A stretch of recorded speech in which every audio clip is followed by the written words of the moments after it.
The first time I ever played Doors was terrifying and super hard too, but the more I played, the easier and easier it got, which eventually got me wondering, could I survive Doors in real life as a human, and how? And if this sounds interesting to you in the slightest, stick around to the end and keep an eye out on my channel to see more videos in this series for other floors like the mines. But without any further ado, let me go and scour the internet for every little detail about the hotel. Can you survive Roblox Doors in real life? And for the purposes of this video, we're going to be using the statistics of the average Roblox player, which is apparently around 13 years old. So, you find yourself in a familiar looking wooden elevator. And just when you think everything looks normal, all of a sudden, you hear it. A familiar sounding song starts playing, one that I'm sure you've heard way too many times to even count. The pre-run shop opens up, but since you don't have any knobs, for now you're on your own.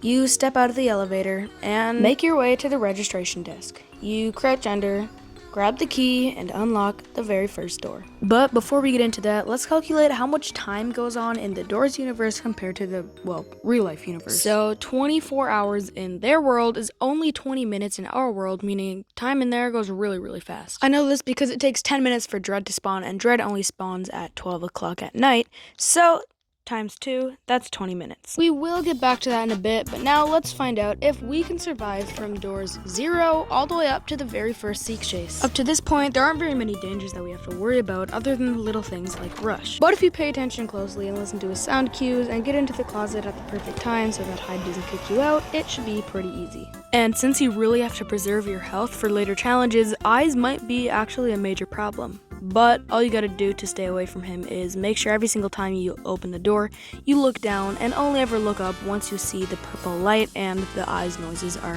not around. But you might be thinking, if you get damaged by eyes, why don't you just go grab a band-aid? They're pretty much everywhere inside the drawers. Well, think about this for a second. If you get damaged in your eyes, are you just gonna go ahead and put a band-aid in your eyes? I don't think so. That's not gonna work in real life. So unless entity damage you is actually making you bleed, the band-aids aren't going to do much. Which is why you can never let down your guard. Sooner or later, you are going to end up finding yourselves in a dark room. And other than the most obvious problem, vision, you're going to have to deal with Screech.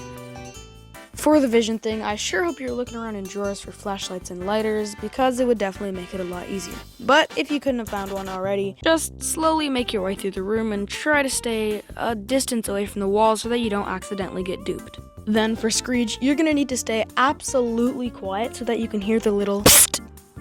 Immediately start looking for his little annoying white eyes, stare straight into them, and slap him straight in the face. Actually, please don't slap him in the face because you'd be touching the seat goo and then you'd probably get damaged. So actually just stare him straight in the eyes. Now, the only other thing that you need to worry about is dupe, and all you really have to do is make sure that you say the numbers out loud every single time you pass through a door so that you don't end up face to face with this guy. After just a few doors, you come across the long corridor where Seek spawns, and know exactly what you're about to face. In just a few seconds, you're going to be running through 5 doors, dodging fire, crouching under furniture, dodging hands, giant hands that is, and making sure that you don't lose sight of guiding light so that you don't get lost, and all while being chased by Seek. But first, let's see if a human can run faster than Seek can.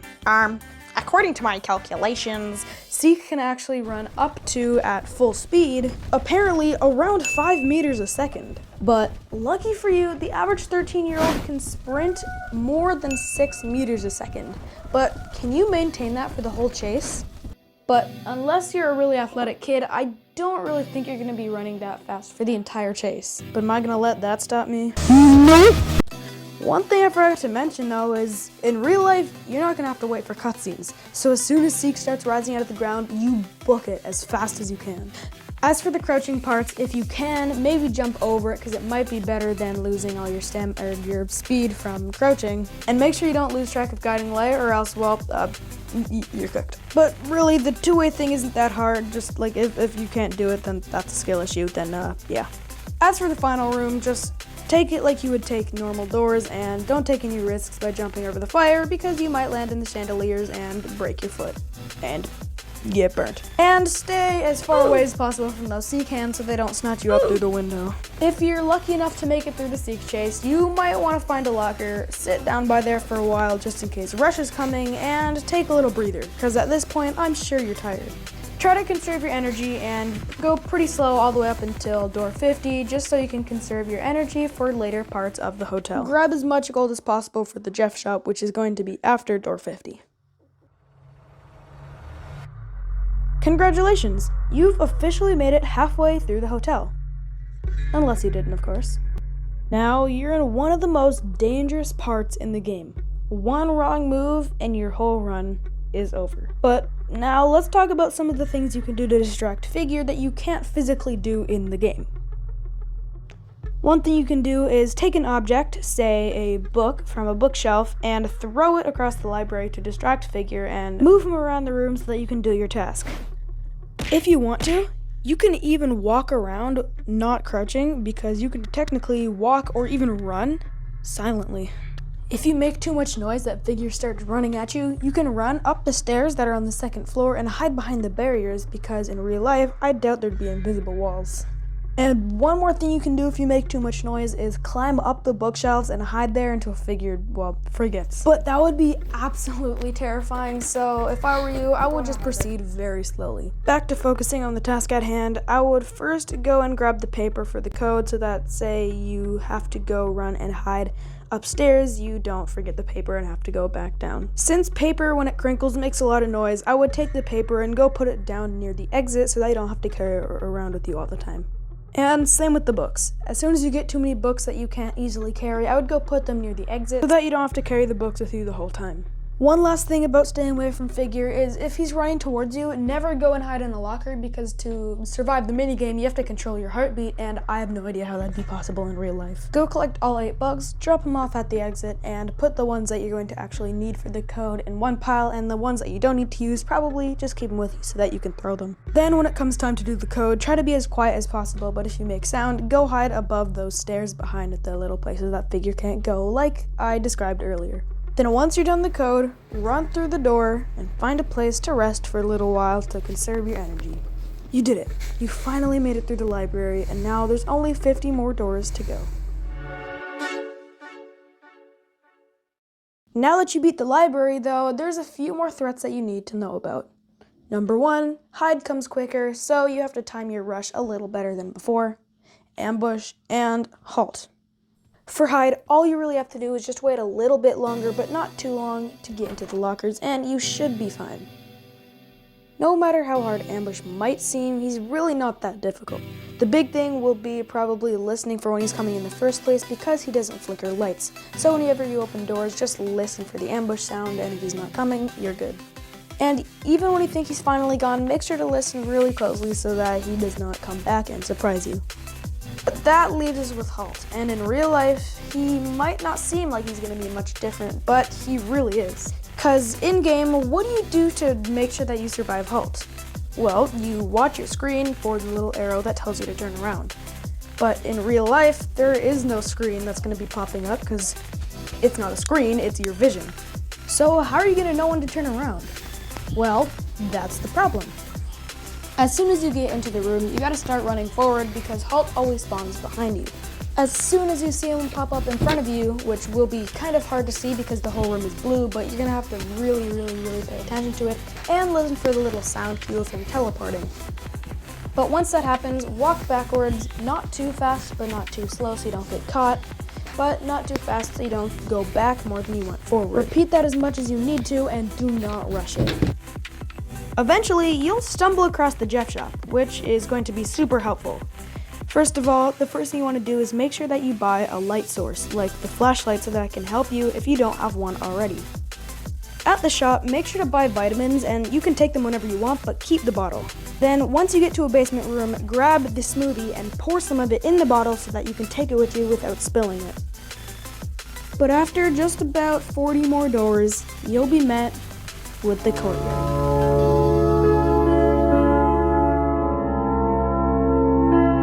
Fear fills your body as you realize that these next 10 doors won't just be the final stretch of the hotel, but will be the hardest challenge you've yet to face.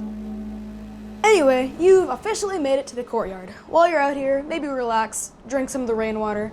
Actually, probably don't do that. You're probably gonna get some sort of disease if you do that. Rest up while you're here because it might be the last chance you have to do that. And if you need to, you can also grab the shears and go into the basement to grab some extra gold if that's what you want. Once you decide to leave the courtyard and go into the greenhouse, one of the main things you're going to have to worry about is snare. In-game, Snare just does a little bit of damage and can't even kill you, but in real life, if you stepped on him even once, I doubt you'd even be able to walk. So that's why you have to avoid him at all costs. This is why you need your flashlight, because Snare blends into the ground and you really don't want to be running into him. Eyes in the greenhouse is even more of a threat because he spawns way more often and the rain makes it hard to hear. So every time you open a door, look straight down and look slightly up to see if there's any with purple light, and if not, then you're fine. Whenever you open a door, make sure you get to a locker as fast as possible and wait there for maybe even up to 2 minutes. If you can wedge yourself between some sort of flower box and the wall, that might be a better idea because you can't get kicked out by hide. And since most young teenagers should be able to fit into relatively tight spots, you should be able to fit yourself behind some sort of little thing to hide from rush. While you're in the greenhouse, grab some sort of small rock if you can find one and keep it in your pocket for door 100 as part of my plan to defeat Figure. For dupe, just shine your flashlight into any of the doors, and if there's nothing behind it, that's dupe, and if there is something behind it, then go through that one. Then you'll get to 99, then 100. Before you pull the lever, you're going to need to know exactly what you're going to do to survive this section.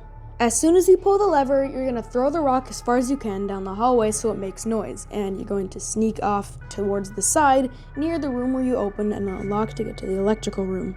Once you do that, you have to stay as quiet as possible and don't rush it because this is the final section. You're going to go down to the rift room and put your medicine bottle with the smoothie in it and convert it to guiding smoothie where you can see the things through the wall.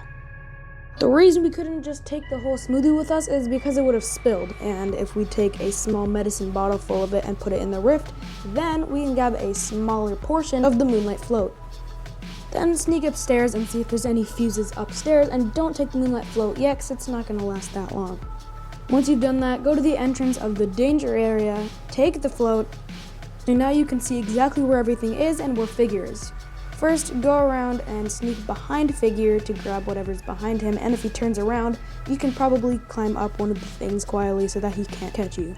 Grab all the fuses, bring them into the electrical room after you've gotten the key, and start up the puzzle. You can take as long as you want here, it doesn't really matter. When you finish the puzzle, don't wait for any cutscenes, just run to the elevator so Figure has not even a chance to catch you. After, Figure will catch you in the elevator, jump on top of it, and make it break. And there's a whole elevator crash that there's no way you're surviving. Or maybe we can, but there's gotta be some other way around it. It took me a while to figure this one out, but I realized we still have the medicine bottle. And we still have the key to relock the door that we had to come into to get to the electrical room. So, because we don't have to wait for a cutscene and we get the head start, we can use that time to lock the door, then run up the stairs, throw the medicine bottle, and get into the elevator with a ton of extra time while Figure is trying to figure out where we are and to unlock the door, which should give us enough time, in theory, to go down the elevator safely without Figure breaking it. Which is how you survive the hotel in Roblox doors as a human.